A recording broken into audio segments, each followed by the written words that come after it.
বন্ধুরা, তোমরা কেমন আছো? আশা করি তোমরা খুব ভালো আছো। আমিও খুব ভালো আছি। আজকে তোমাদের আমি ইলিশ মাছের ভাপা করে দেখাবো কাঁচা লঙ্কা দিয়ে। আর এটা কিন্তু আজকে টিফিন কৌটোর মধ্যেই করব। এটা কিন্তু কোনো কড়ার মধ্যে করব না, টিফিন কৌটোর মধ্যেই করব। দেখতে থাকো ইলিশ মাছ ভাপা কিভাবে করছি। আমি ইলিশ মাছ ভাপা করার জন্য দেখো এই যে সর্ষে আর কাঁচা লঙ্কা 4টে বেটে নেবো, আর 4টে কাঁচা লঙ্কা আমি ওপর থেকে দিয়ে দেবো।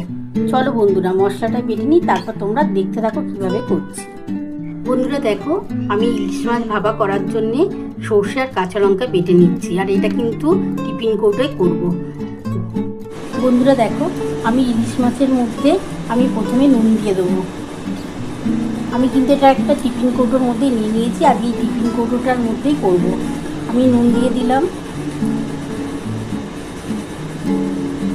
আমি হলুদ দিয়ে দিলাম 1 চামচের মতন, একটু টেস্ট হওয়ার জন্য অল্পটুকু চিনি দিলাম।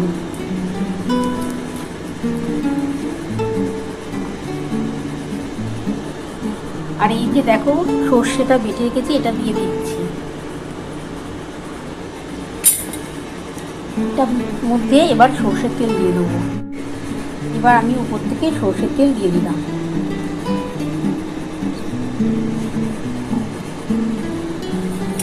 আমি এটা ভালো করে মাখিয়ে নিই বন্ধুরা।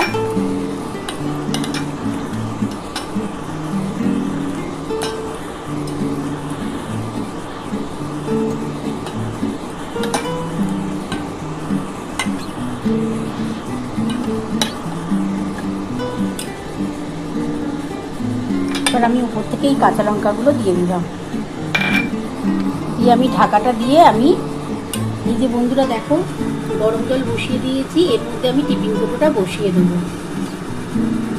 বন্ধুরা দেখো, আমার কিন্তু সমস্ত মশলা দিয়ে মাখিয়ে নিয়েছি। এবার এটা আমি টিফিন কৌটোটা এই যে কড়ার মধ্যে জল গরম হয়ে গেছে, এটা বসিয়ে দিলাম, বসিয়ে ঢাকাটা দিয়ে দিচ্ছি।